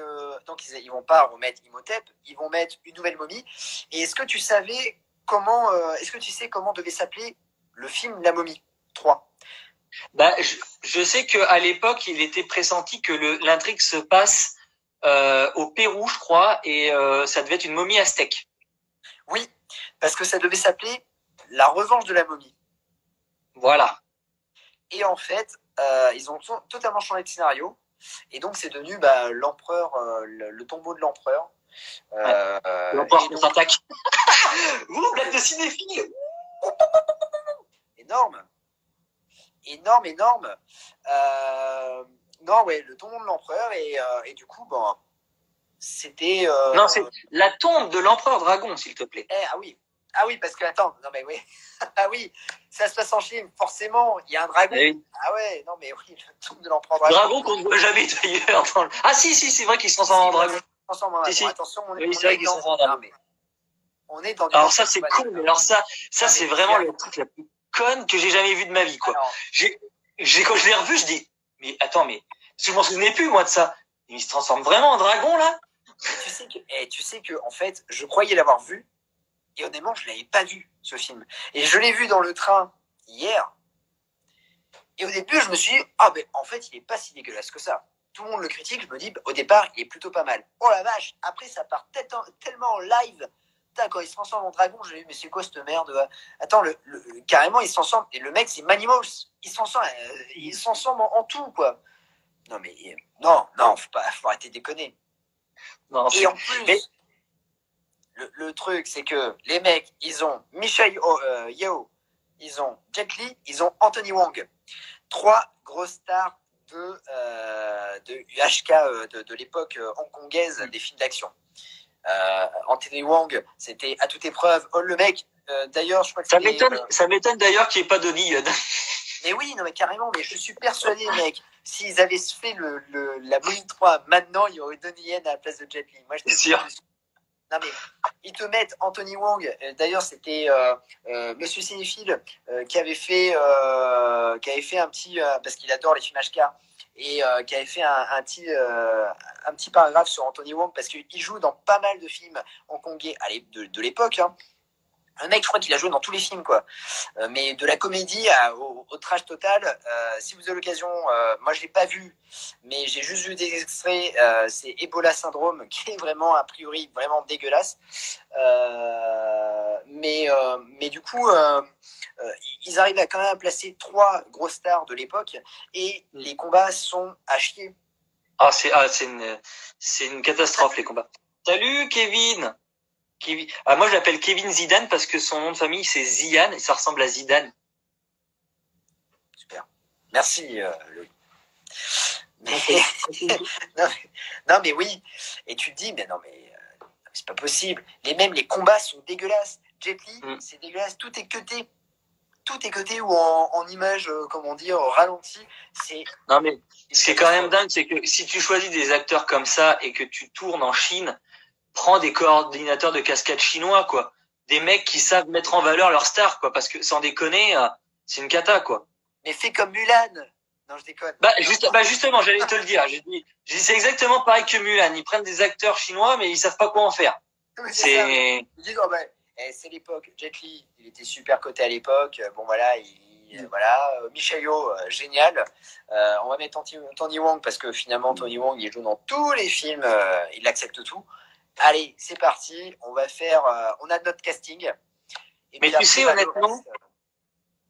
honnêtement, le film est pas bon, mais je l'ai pas trouvé si mauvais que ça en soi. Ah mais non, mais c'est un chef-d'œuvre quand tu vois le film d'Alex Kurtzman. C'est ça. Le film, en fait, on est heureux. Alors, ce qui est dommage, c'est qu'il n'y ait pas Rachel Weisz. Ouais. Et moi, ça m'a déboussolé parce que je pensais que quand j'ai revu le film, je pensais qu'elle avait fait le 3. Et quand j'ai vu que c'était Maria Bello, qui n'a aucun charisme dans ce film, faut le dire, elle est nulle. En fait, elle essaie de faire du Rachel Weisz, mais elle y arrive pas. C'est simple. Et en fait, le film, s'il y avait eu Rachel Weisz, on aurait été heureux parce que tu retrouves quand même Brendan Fraser, tu retrouves quand même Jonah Hanna, enfin tu retrouves quand même cette petite bande d'acteurs et mine de rien tu prends quand même du plaisir à revoir Brendan Fraser faire ses petites cascades, etc. Tu vois, il y a des gags qui fonctionnent plutôt pas mal, mais le film en fait il perd son charme parce que il y a pas Imhotep déjà, il y a pas Rachel Weisz, l'aspect chinois moi me parle moins parce que c'est moins une civilisation qui m'attire, alors que celle de l'Égypte antique je l'adore. Et puis voilà, comme tu dis, l'intrigue est pas exceptionnelle. Et en plus, il y a plein d'incohérences c'est brouillon. Le dragon, c'est une catastrophe. C'est la cerise sur le gâteau. Ouais. C'est comme tu disais, les combats sont extrêmement mal filmés, extrêmement mal chorégraphiés. Et puis ça manque de folie, ça manque d'épique. Le passage avec les Yétis est nul. Franchement, c'est une catastrophe. En plus, on sent qu'ils manquent de place, tu sais, dans cette espèce de monastère là. On sent que la caméra a du mal à se déplacer. Ils savent pas trop comment se dépêtrer de leur décor là. Ça va pas. Et puis aussi, et puis c'est pas Stephen Sommers qui le réalise, c'est Rob Cohen. Ouais. Il est nul en réel. Lui, c'est un réel, mais il est nul. C'est pas ouf. Et puis aussi. Il a pas fait un G.I. Joe lui d'ailleurs. De quoi? Rob Cohen, il a pas fait un G.I. Joe d'ailleurs. Alors non, il me semble que Rob Cohen c'est Fast and Furious. Ah oui, voilà, c'est ça. Ouais, je regarde. Ah oui, et Triple X aussi, voilà, c'est ça. Donc ça te montre le niveau du gars. Il manquait Vin Diesel en fait. La mobile avec Vin Diesel quoi. Non mais c'est dommage. Non mais c'est dommage franchement. Et puis ce qui est dommage c'est que comment dire, c'est pas Brendan Fraser le héros. C'est le fils. Et le fils manque de charisme. Oui, l'acteur est pas bon du tout. Non. Non, puis l'histoire d'amour avec la femme chinoise, bon. Immortel, puis bon, bah non, finalement. Ouais. Pourtant, il y avait des choses dans le film qui étaient plutôt intéressantes. La relation père-fils, d'abord. Je trouve que. Ah non, mais en fait, le film en lui-même est légitime parce que il y a une évolution. Dans le 1, les parents se rencontrent. Dans le 2, ils ont un enfant. Et dans le 3, il est adulte et il y a des complications. Voilà. Donc, ça aurait pu être intéressant. Tu vois. Et puis, il y avait cet aspect-là. Et puis, il y avait aussi le début est assez cocasse, assez marrant dans le sens où aujourd'hui, ils sont riches, ils vont plus à l'aventure, ils sont un peu ils sont à la retraite, et puis ça leur manque. Et ça, c'était intéressant. Le début est intéressant quand même malgré tout sur cet aspect-là. Tu vois, moi, j'avais bien aimé, mais c'est mal développé, c'est mal écrit, c'est mal réalisé. Alors, je sais pas si tu as remarqué une chose aussi. Moi, ce qui m'a choqué, Jet Li. Ouais. Jet Li, quand il est embaumé, en fait, il a un bouc. Ouais. Il n'est pas sur un cheval. Ouais. C'est vrai. Quand il le retrouve, le mec, il est embaumé, mais sur un cheval. Oui, c'est vrai. Comment il a fait? Non, le mec, c'est David Copperfield. Le mec, en fait, chaque année, je pense qu'il faisait un pas. Donc, il a fait demi-pas. Il a réussi à grimper sur son cheval. Il fait ni vu ni connu. Comme ça, on ne me chopera pas. Et le truc, c'est que grâce à la gilette, il a réussi à se raser. Voilà. Alors, attends, parce que je sais pas si tu te souviens, mais dans la scène du début, quand ils ouvrent le tombeau, c'est un serviteur. En fait, il avait été déplacé dans le. Mais qui l'a déplacé? Ah, ça. Mais voilà, mais le film, il y a plein de petites incohérences comme ça. On pourrait. Qui l'a déplacé, c'est ça, on sait maintenant. Voilà. Non, mais autre chose à dire sur cette momie, la tombe de l'empereur dragon. On est sur la saga de la momie de 1932 à nos jours et on arrive sur le dernier, on arrive sur Kurtzman. Voilà. C'est dommage parce que c'était très intéressant, tu vois, t'as loupé plein de choses. Donc oui, est-ce que tu as des choses encore à rajouter sur la momie 3? Non, ça va. Super bien. Non, là, j'ai pas, voilà, je n'ai rien à rajouter. Malheureusement, le film a marché, mais pas. Alors, je crois qu'il a rapporté 100 millions de dollars aux États-Unis et plus de 400 millions de dollars dans le monde entier. Il y avait un 4e opus qui était en production. Malheureusement. Ouais, j'ai le titre, c'est La momie, l'ascension des Aztèques. Ouais. Et malheureusement. Et toujours avec Ron Cohen à la réalisation. Alors, on a échappé au pire, tu vois.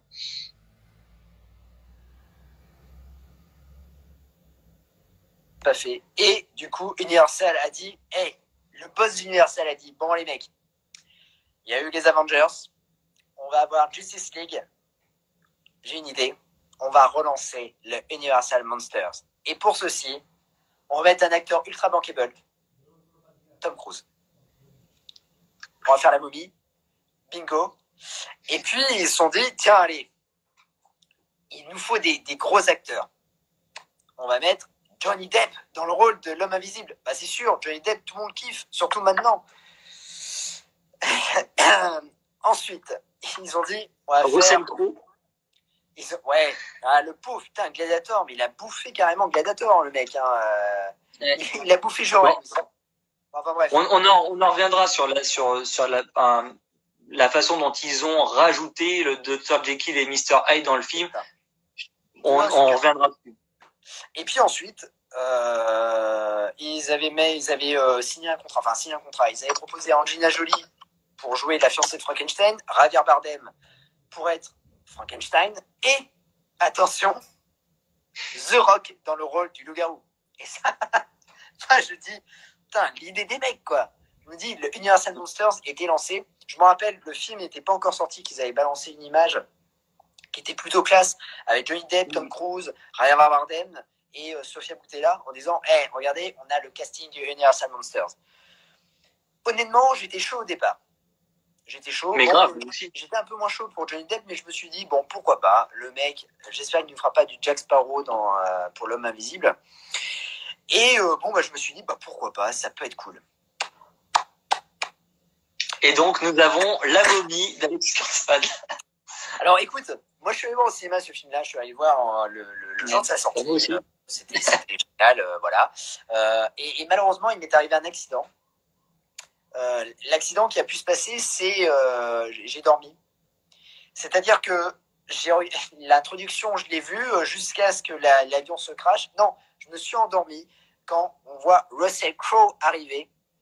Et je me suis réveillé à la fin, à la toute fin. C'est-à-dire que quand Tom Cruise est sur son cheval, là, et là, je me suis dit, ah putain, j'ai tout loupé, quoi.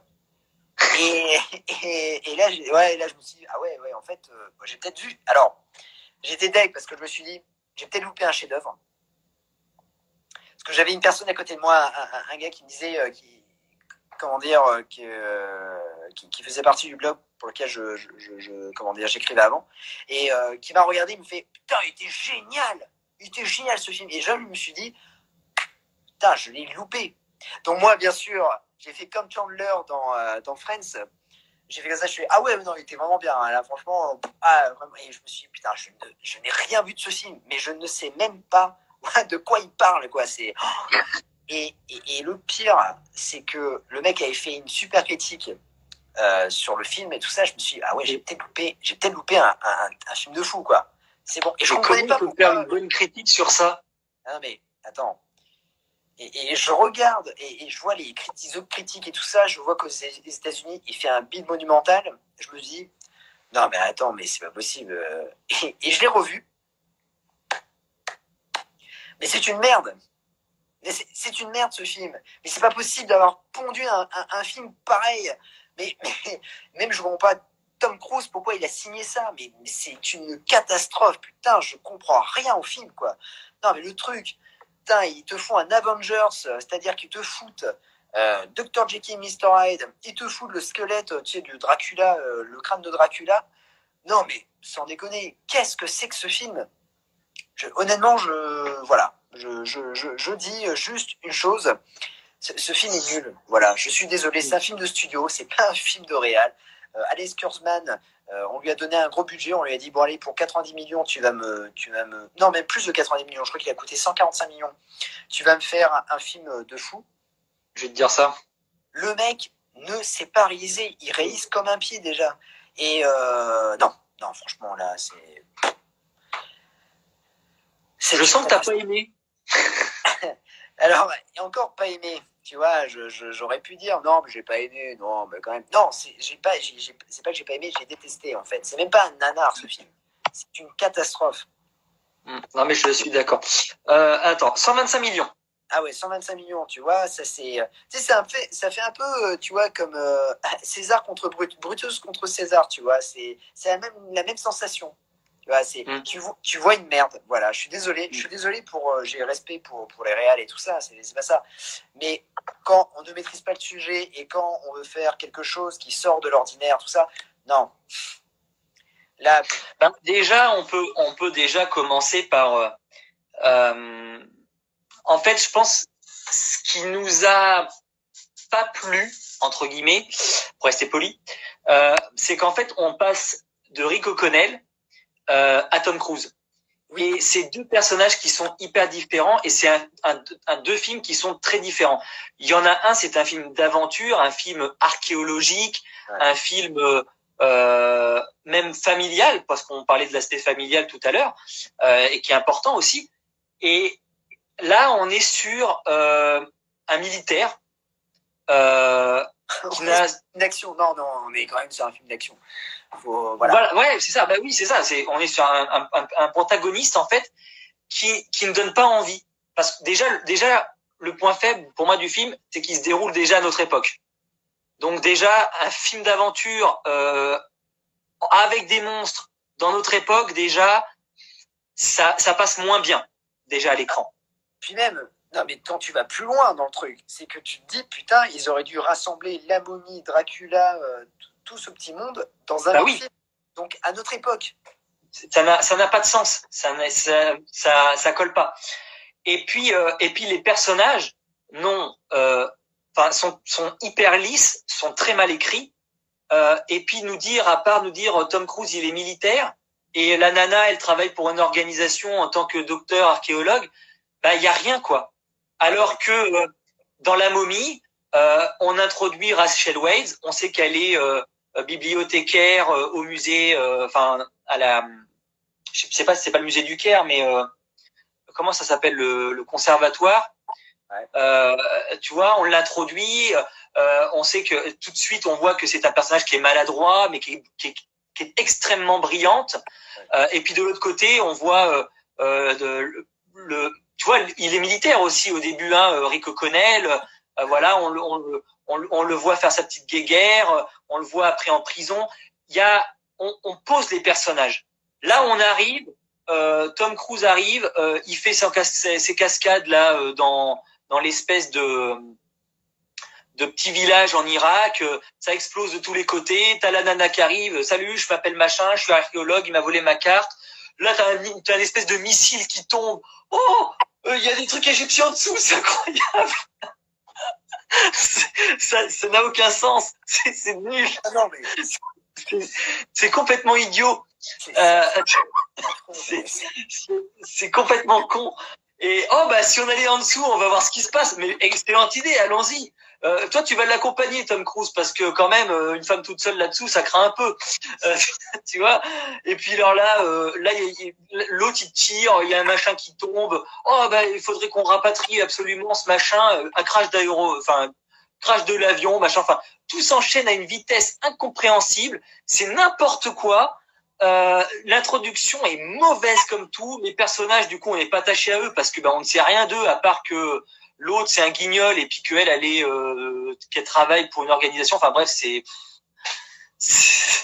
Ah oui, non, mais c'est vraiment comme ça. Hein. Lui qui a vraiment résumé le film. Hein.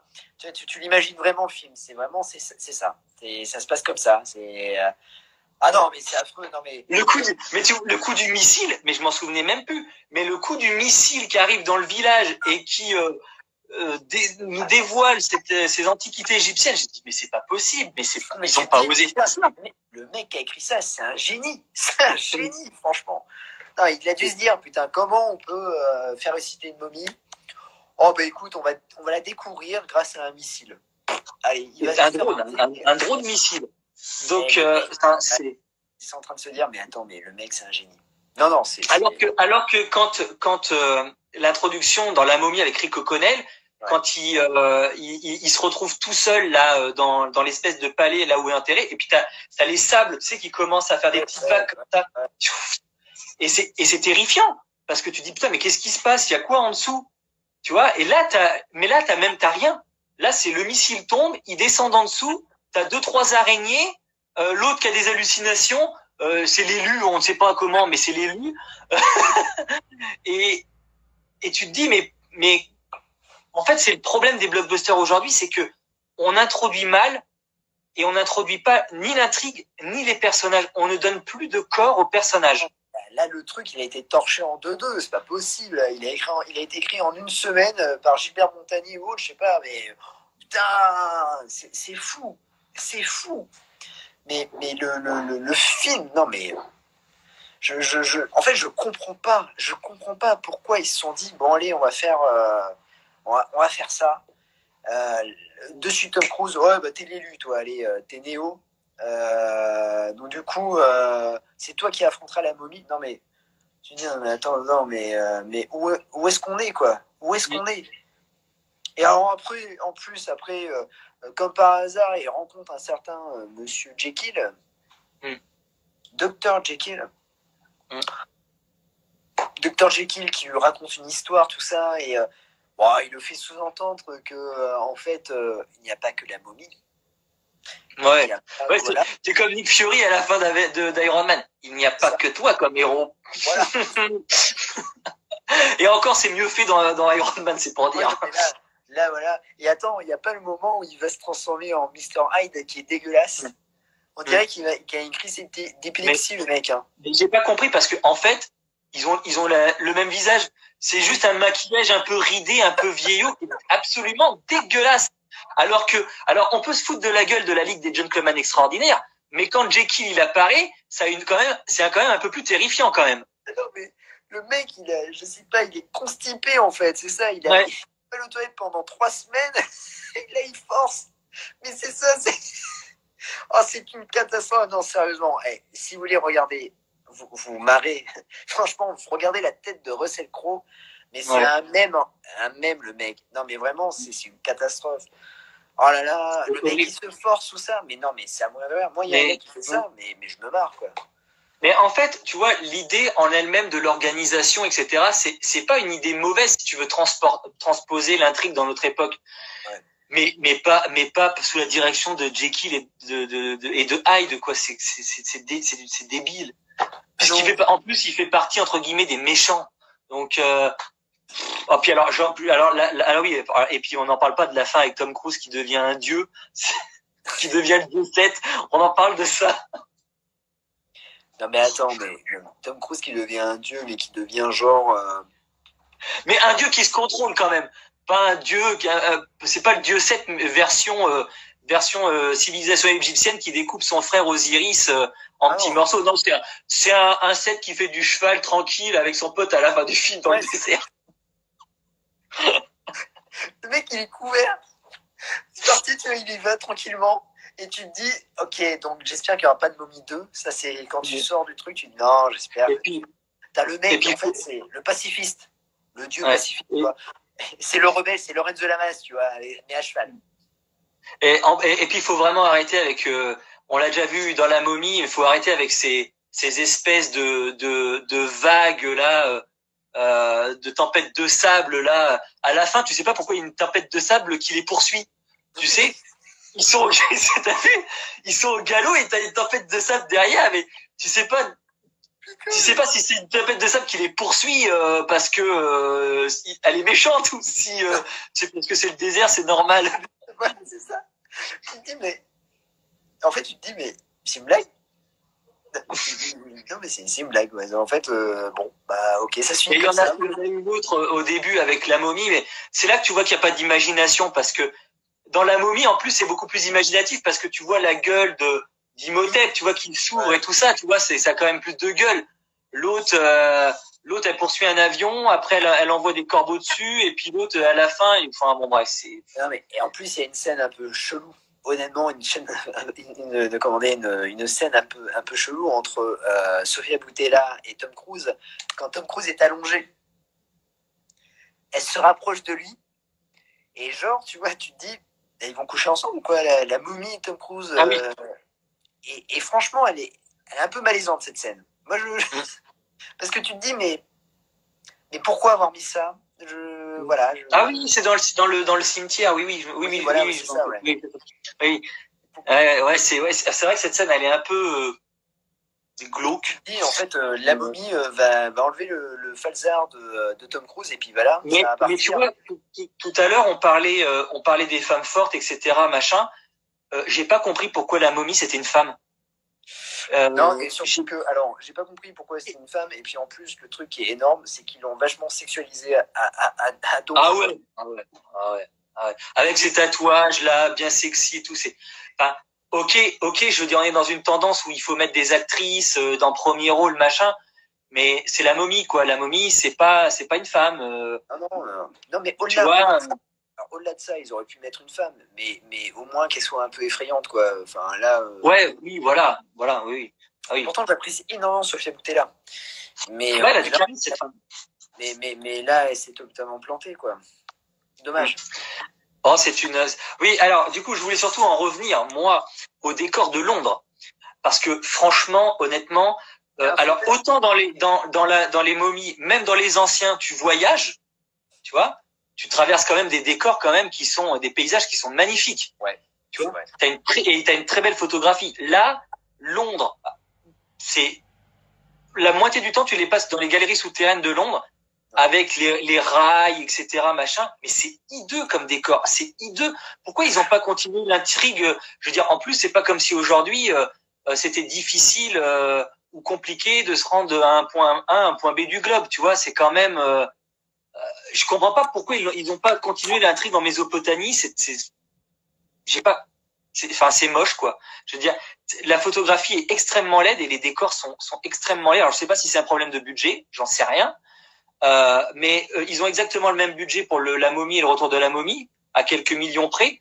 Et quand tu vois ce que fait Summers et quand tu vois ce que fait Kurtzman, sans déconner, les mecs, quoi. Une momie à Londres avec cette espèce de brume qui dévale la ville, puis les croix, enfin, et comme par hasard, tout se lie. Il y a les croisés dans la galerie souterraine.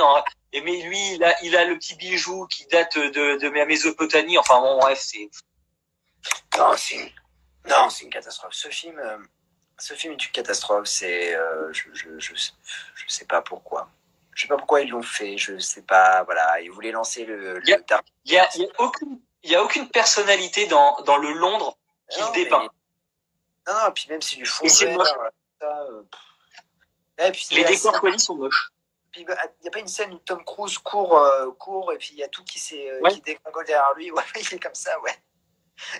Il te fait mission impossible d'un seul. Non, c'est une catastrophe. Franchement, ce film-là est une. Et tu sais qu'à la base, il voulait pas que l'actrice court à côté d'elle. Hein. Ah non, mais attends, mais normal. Attends, c'est Tom Cruise. Il court tout seul. Tom Cruise. Voilà, c'est ça. C'est ce que j'allais dire. Bon, enfin voilà. Est-ce que autre chose à rajouter chez Kurtzman ? Non, du tout. Et la musique est extrêmement laide. Non, mais rien ne va dans ce film, de toute façon. Rien ne va. Mais en tout cas, il y a juste une chose, moi, qui me satisfait plus ou moins, c'est que en fait, ils vont relancer le Dark Universe. Oui, alors, est-ce que c'est avec Blumhouse, du coup ?